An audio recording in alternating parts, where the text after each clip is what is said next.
Morning. Welcome to another One Mind meditation. It is the weekend. Welcome to Saturday morning.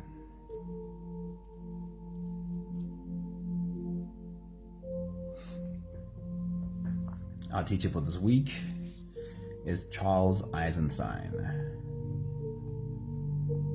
I have quite a bit of his stuff for you that I want to read today, so let me get right into today's message. Beatrix, a very good morning. Happy Saturday. Hello. Somebody, good morning. It's awesome seeing you. Hello.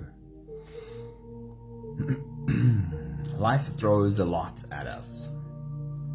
Between overflowing inboxes and news feeds filled with negativity, it's easy to feel overwhelmed and cynical. Danae, hello. Good morning. Happy Saturday.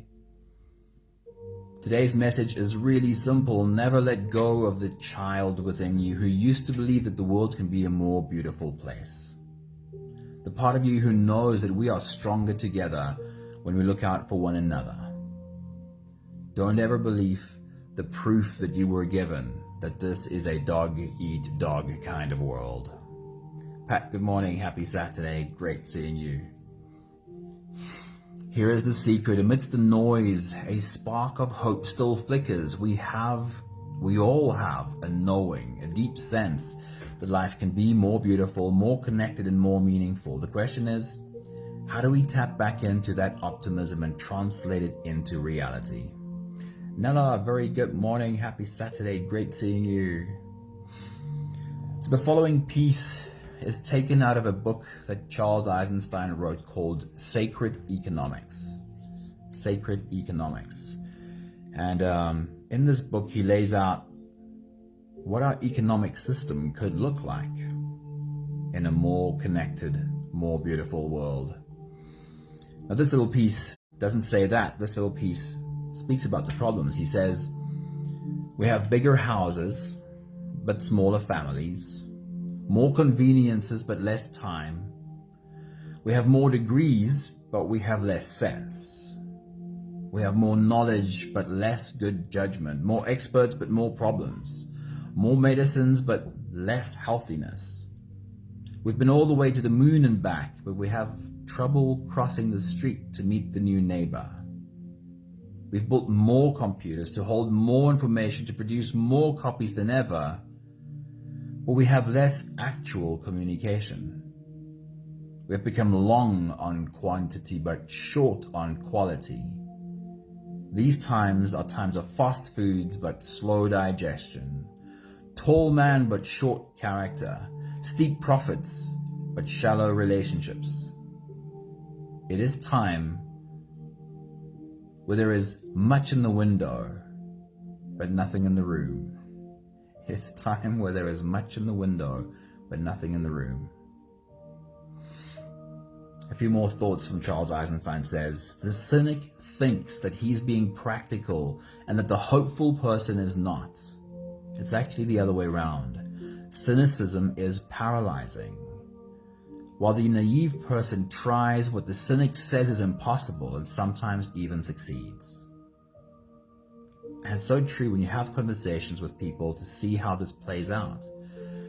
Cynical people feel that they're being more practical than naive, hopeful people.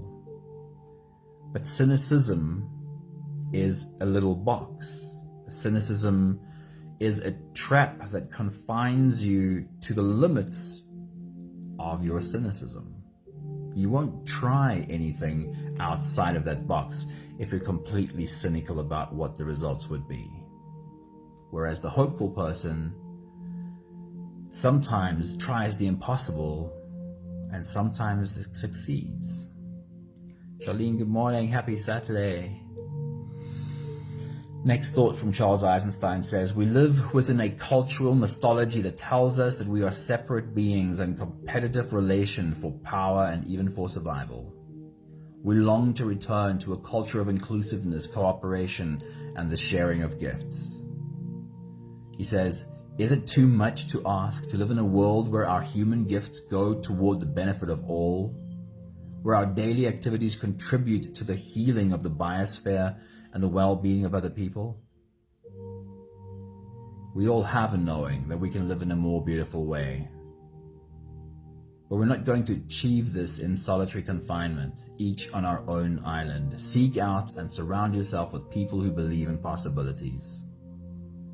This message doesn't really speak about today's meditation journey, but it does speak to the simplicity, and it begs us to ask the question, can we stop for a moment and try to remember what we are doing this all for in the first place? We are here to be connected to love, to feel love manifested in ourselves and around us. Maggie, good morning. Happy Saturday. Today's meditation is called Come to Your Senses. Join us, come and drop from your head into your body for a moment. Experience the building blocks of your human being for a bit. And then we can all head out into the world again and do the things that we do, but maybe we'll have a deeper sense of remembering why we were trying to do them in the first place. If you're ready, you can close your eyes and we will float away together, starting with the first few big breaths. Take a deep breath in and out.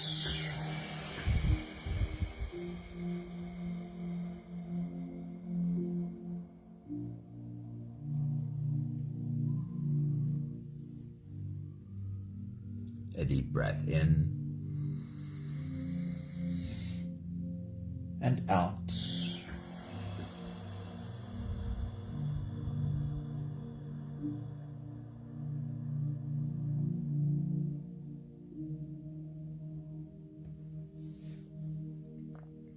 A deep inhale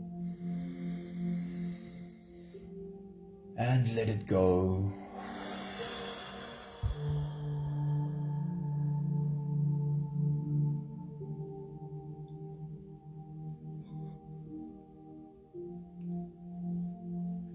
Deep breath in and out.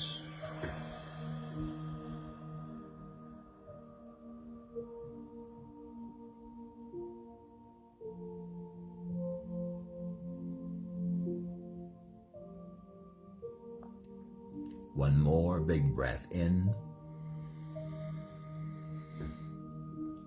and let it all flow away.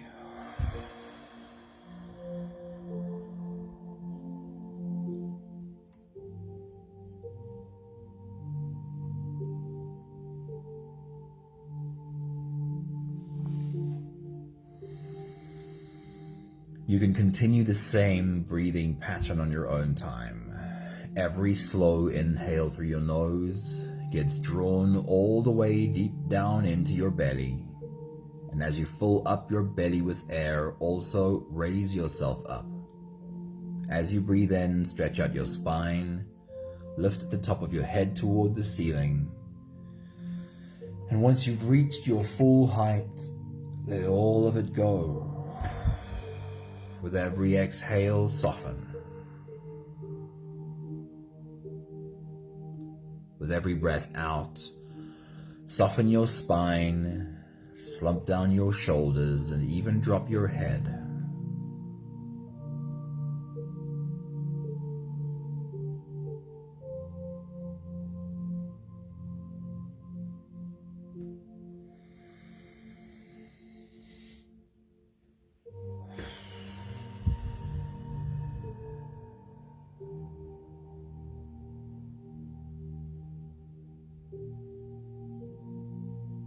Our journey today is the journey of checking in with this body. So let's start by doing that right now. With your next exhale, as your body softens, bring your attention to your forehead, to the space between your eyes. Do you perhaps sometimes find yourself carrying a frown there? And when you do you remind yourself to soften?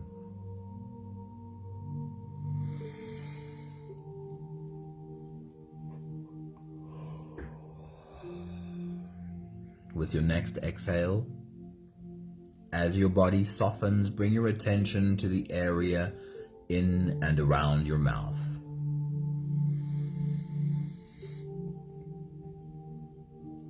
Do you perhaps sometimes find that you're grinding your teeth?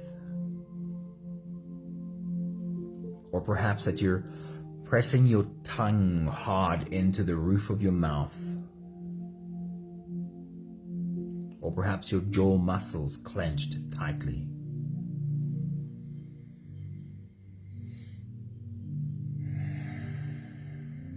And when you do, if you do you stop and have a conversation with this body? Do you let this body know that it is safe to soften?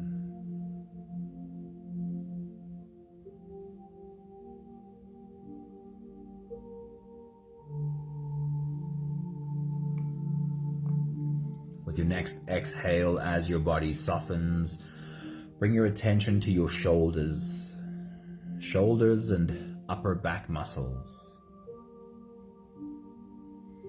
Perhaps this is the one for you. Perhaps you find yourself regularly having really tense shoulders and back muscles, shoulders pulled up high. If or when you find tightness in your shoulders, do you take a moment to take a few big breaths and roll out your shoulders?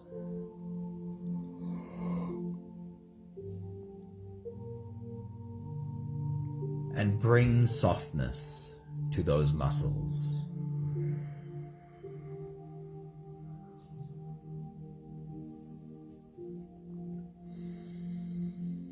With your next exhale, as your body softens, bring your attention to your stomach area,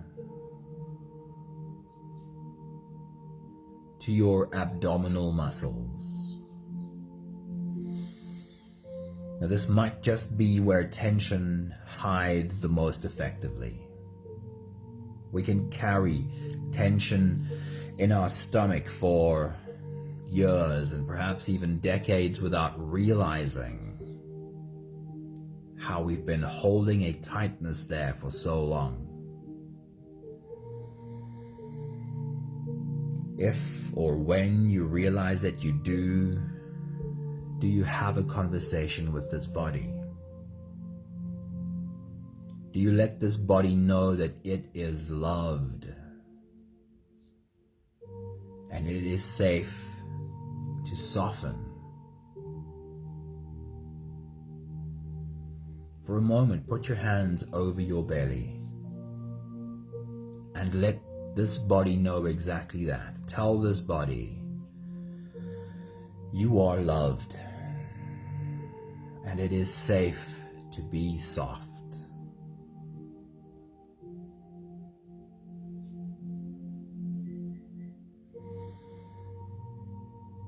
Lastly, bring your attention to your legs and your arms, specifically your hands, because that is another place where tension hides very effectively in tightly clenched fists, sometimes even with nail imprints on your palm. Right now, are your hands half open, relaxed in your lap? We'll take the last few big breaths of this phase together, continuing to help this body stretch, adjust, and settle down. Take a deep breath in. As you release, drop your head all the way forward and roll out your neck muscles forward and to the left, forward and to the right.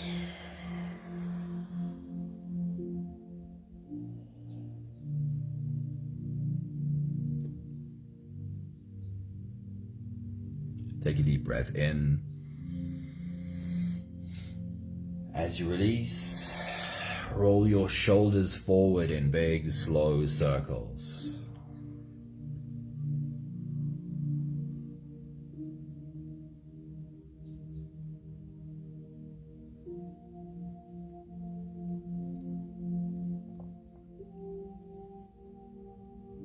Take a deep breath in. As you release, roll your shoulders backwards in big circles, nice and slow.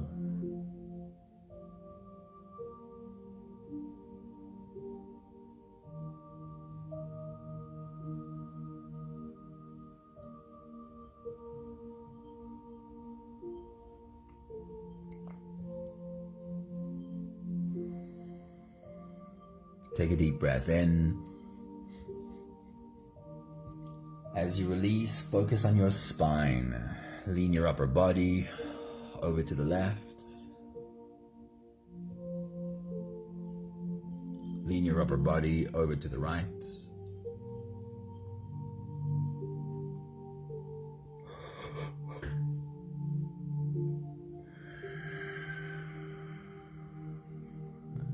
And then one more big breath in.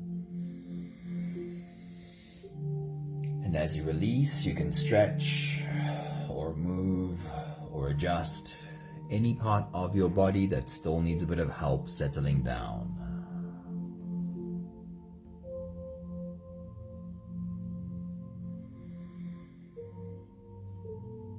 Having softened our bodies into a state of presence, or at least becoming as present as we possibly can be, we can now turn our attention inwards and dive deep inside for the next part of our journey. With every next inhale, we'll hold our breath for a few short moments, followed by a really long, really slow exhale. If you don't have the time to sit for the whole meditation with us, then this is always a good place to stop. But if you are here for the whole journey, we'll take the next few big breaths together. Take a deep breath in and hold.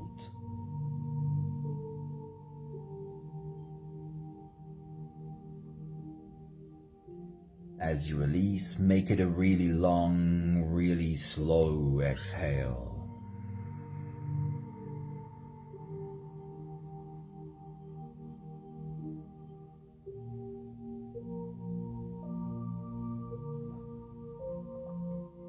Take a deep breath in and hold.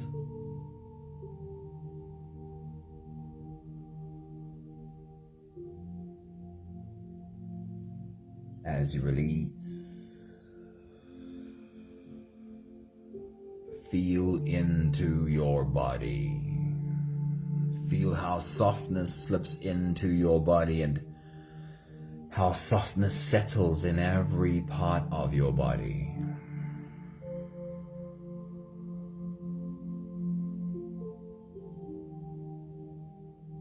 Take a deep breath in and hold.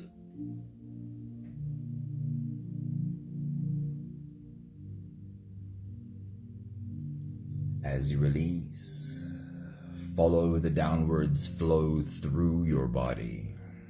Feel your shoulders slowly falling. Feel your body slowly softening. Feel how you are slowly slipping deeper into you.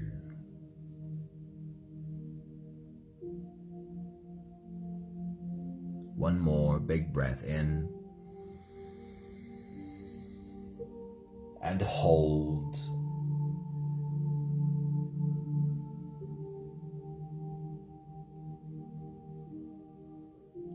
And as you release, feel yourself melting. Feel your whole body dissolving.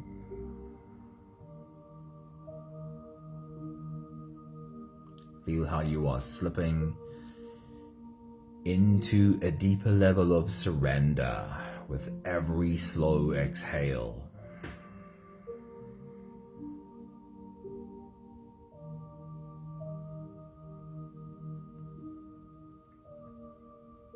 Continue the same breathing pattern on your own time. Every slow inhale through your nose is an invitation. It invites you to turn inwards and follow this journey. As you breathe in, feel the air flow in through your nostrils. Feel the air touch the back of your throat. Stay with your breath as it flows in through your lungs. And as you fill up the balloon inside your belly, feel yourself slip all the way in. Hold your breath, but hold your breath only for as long as it feels easy, followed by a really long, really slow exhale. And on the topic of holding your breath, it's very helpful if a longer and longer breath hold starts to feel more and more easy. But there's no need to push. In this meditation, when it comes to your breath hold, do what feels easy.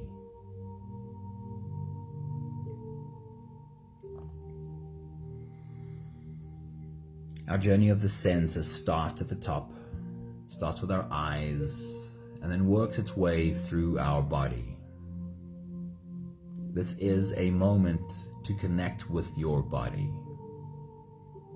to check in with your body. And what we really are practicing is allowing this body to feel whatever experience it is going through. Not turning away from what the experience feels like, but getting to a place where we can be in uncomfortable experiences without feeling that we need to run from this. We need to numb from this. We need to turn away. Just like, in at least some sense, making your body sit for a meditation is an uncomfortable experience. At least some part of you probably doesn't want to do this. But you have decided who gets to make that decision. Who gets to make the decision that we'll sit and do this? And can we apply that to more and more things in our lives? So let's get into the practice. As you take your next big breath, as you dive deep into you, the question is, if you were to open your eyes, what would be the most obvious thing that you would see in your room? It could be the same thing every time, or you could choose a new thing every time, whatever works for you. But then as you hold your breath, with your eyes closed, use your mind to study this obvious object, see it from all of its angles, and find all of its color and texture. Take your next big breath.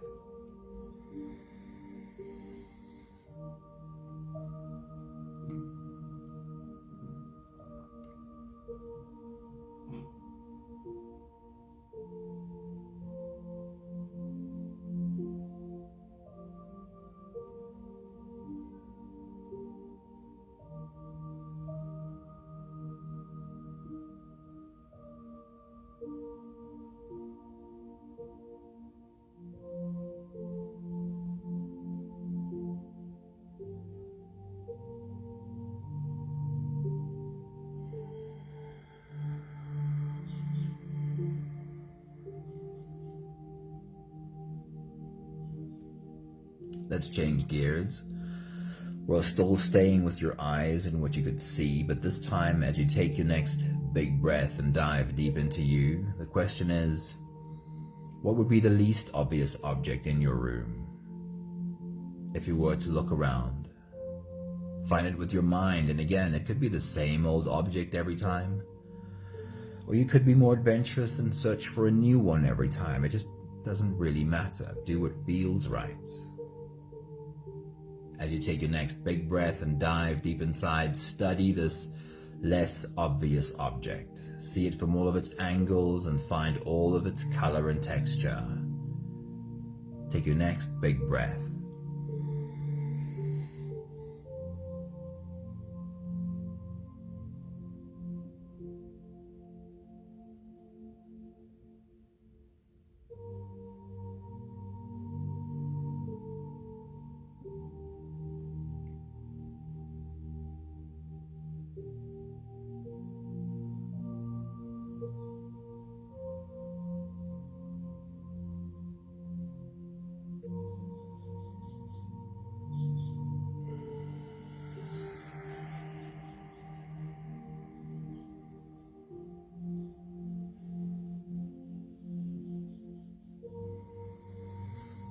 Notice the ease with which you're able to sit with the experience that your eyes are giving you. And trust that you are able to expand this and be able to sit with even more uncomfortable experiences. This is a muscle that you can grow. We'll take another step down to your ears and what you can hear. With your next big breath, as you dive deep into you, bring your attention to the most obvious sound that you can hear. And as you dive deep inside, be curious about how much you can hear. Can you hear different layers of vibration in this obvious sound? Take your next big breath.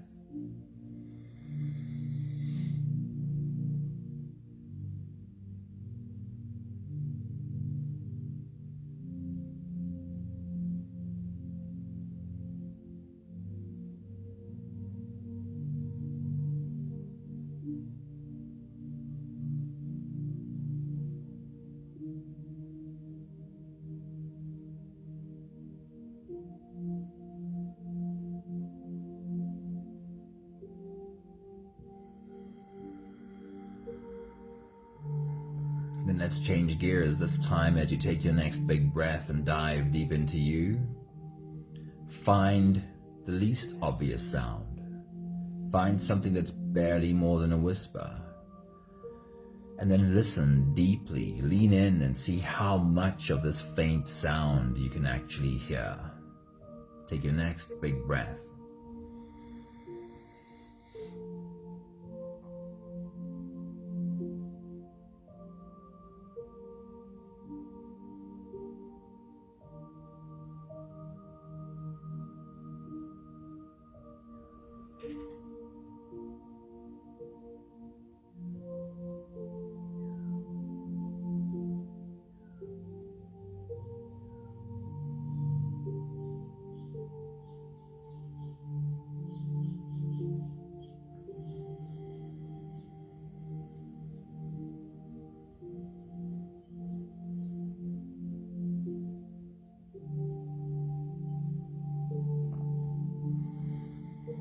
Notice the ease with which right now you're able to sit with the experience that your body is providing for you.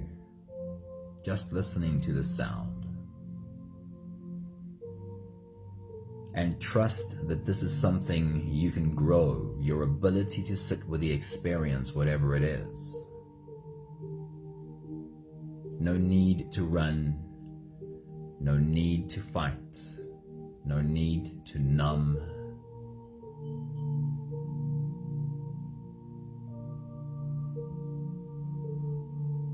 For the next 2 stops, your nose and your mouth, change your breathing to whatever it needs to be to enable you to smell and taste. So the next stop is your nose and what you can smell. As you take your next big breath and dive deep into you, is there any obvious smell you can find right now? Take your next big breath.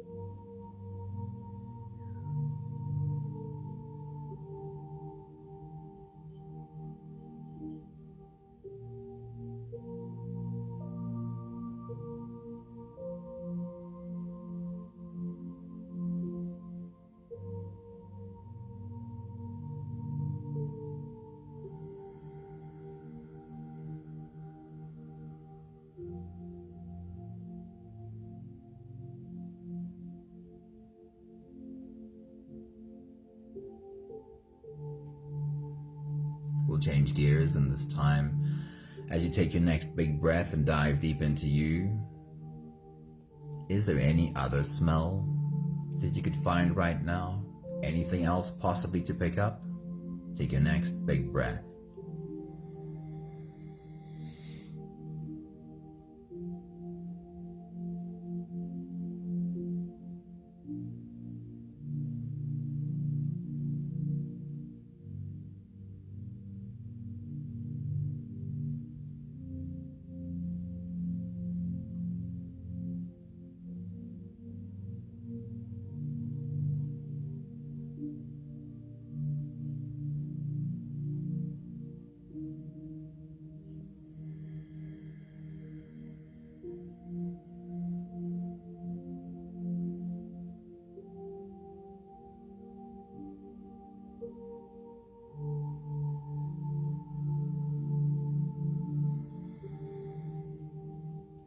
Take a moment to notice the ease with which you are able to sit with this experience, the experience your body provides you.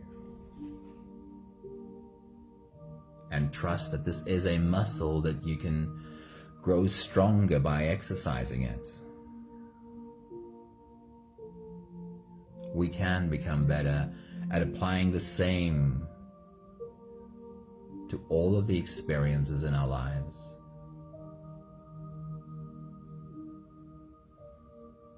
We take another step down to your mouth, to your taste buds. And this one requires even more curiosity than any of the other stops. With nothing to pop into your mouth and taste right now, be curious. Could you find any taste if you try? Take your next big breath.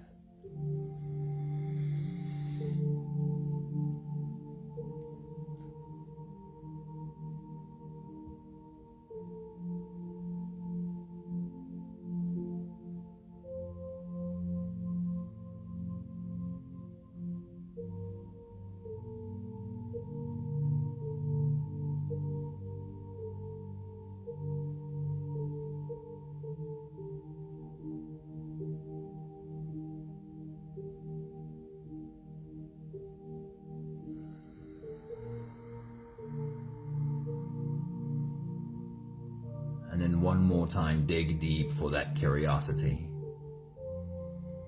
As you take your next big breath, as you dive deep into you, is there anything else, any other taste that you could possibly pick up?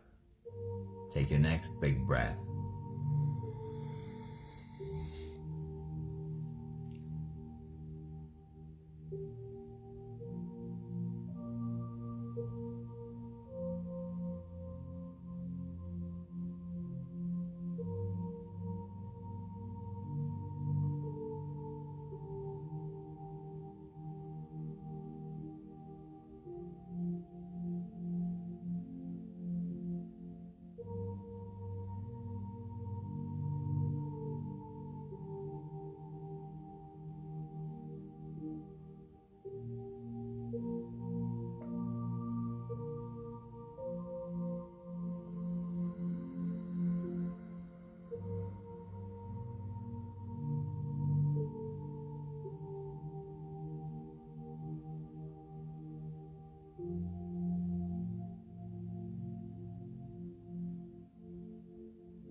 And one more time, notice the ease with which you are able to let your body have this experience, and just observe the experience. We've got one more stop to do, the surface of your skin. With your next big breath, as you dive deep into you, scan the surface of your skin and see if you can find where is the most obvious sensation. And for a moment, as you take a deep breath and dive deep into you, explore all of that obvious sensation. Take your next big breath.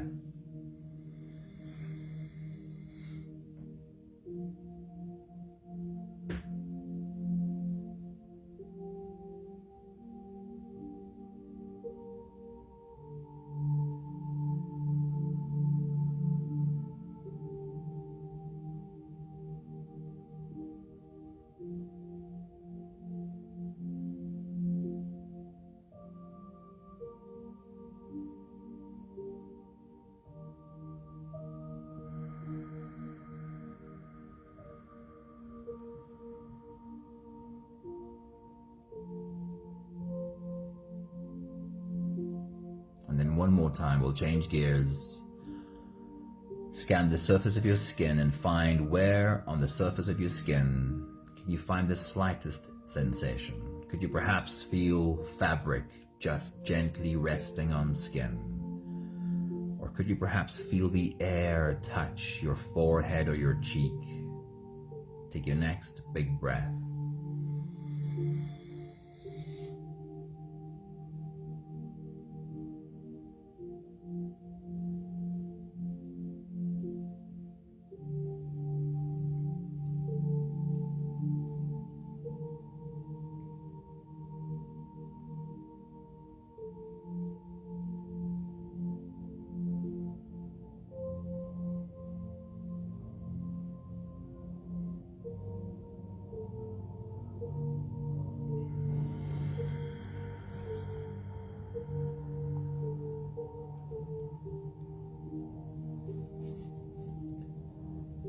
We'll take the last few big breaths of this phase together, slipping out of the breath holding space and into the next. Take a deep breath in and hold.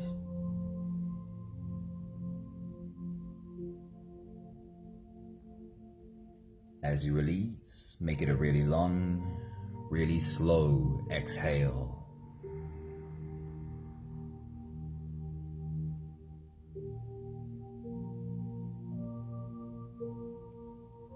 Take a deep breath in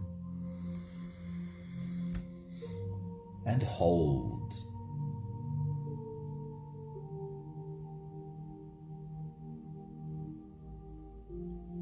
As you release, feel how softness slips in and settles in every cell of your body.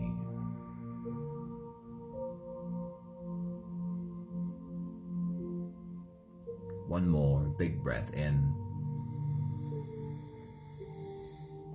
and hold.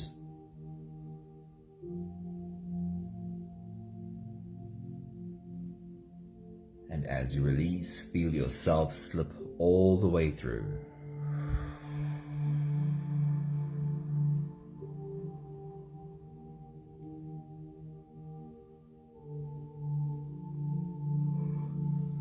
There is no more attention on your breathing. You can sit all the way back or even lie all the way back down and feel yourself just floating.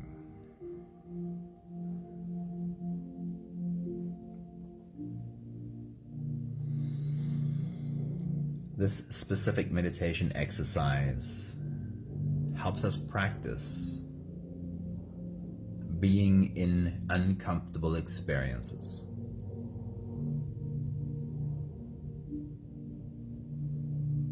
And I guess in a way it would not be wrong to say we don't need to subject ourselves to uncomfortable experiences. We should get out faster, sooner, and only do things that feel comfortable. I don't think that's completely wrong. Although, the opposite is that our bodies, our minds only really develop, evolve, grow when we subjected to uncomfortable experiences. Your muscles grow stronger by picking up increasingly heavier weights.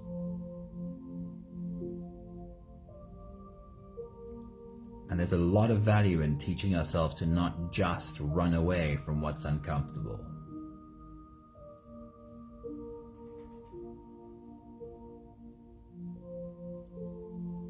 I love the simplicity of this exercise compared to how powerful it really can be if we start applying it to uncomfortable situations in our life. But again, let me reach for the opposite. There are always opposites we have to hold. Because becoming good at being in uncomfortable situations could also be its own trap. We do also have to recognize where to have boundaries, when to say no, and when to walk away.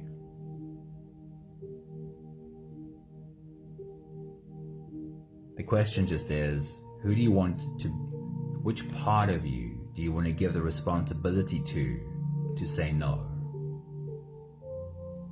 Do you want to give that responsibility to the weakest part of you, the part of you that always wants to escape any discomfort? Or do you want wisdom to make that decision? Do you want your ego to be in charge of your boundaries? Or do you want your soul to be the one who sets the boundaries?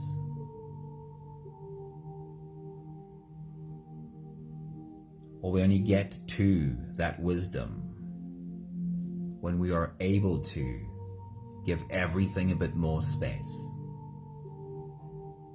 even the uncomfortable situations. When we can find ourselves being okay and actually being happy in the discomfort, that's when we have the ability to access wisdom, to choose, do I stay or do I go?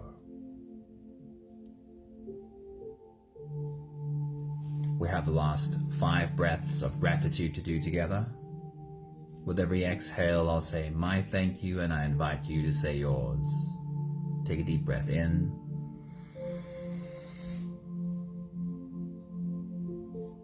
Thank you for this body and all of its amazing sensory experiences.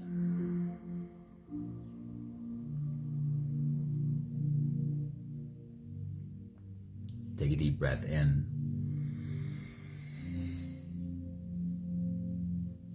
Thank you for my physical senses that give me feedback from the world around me, and that I can use to practice this. I can use my physical senses to practice sitting in discomfort.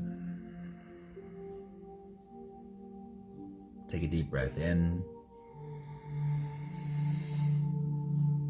Thank you for my inner senses that tells me about the world inside of me. Feeling, thinking, emotions. And thank you for learning that I can sit with those too. I don't have to instantly react to those inner senses either. I can wait and create a little bit of space in the discomfort. I can learn to trust that all weather always passes. Take a deep breath in.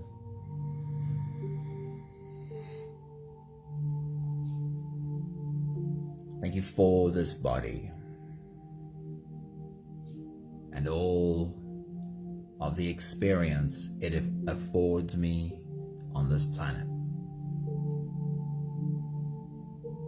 One more big breath in. Thank you, beautiful people. Thank you for being a part of our journey today.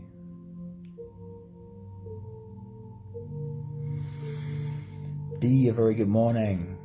It's great to see you pop in with us. Eddie, good morning. It's nice to see you pop in. I hope you had a bit of time to sit down with us. Almare, a very good morning. I love your comment.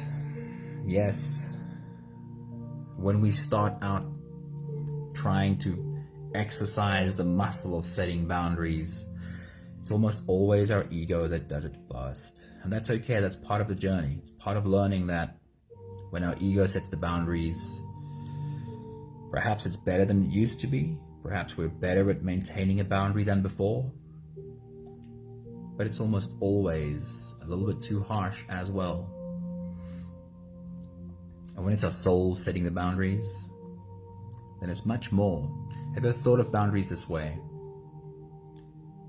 Ultimately, a boundary is not an agreement with another person. It's not making another person understand. Ultimately, a boundary is an agreement with me. It's making myself understand what I will and what I won't, and where I will and where I won't. Have you ever thought of boundaries as an agreement with you? Thank you, Danae. Thank you, Nella. Thank you, Sunmarie. Thank you, Charlene. Thank you, Beatrix. Thank you to all the beautiful people in our group. Have an awesome Saturday. Have a great weekend. See you all soon. Ciao.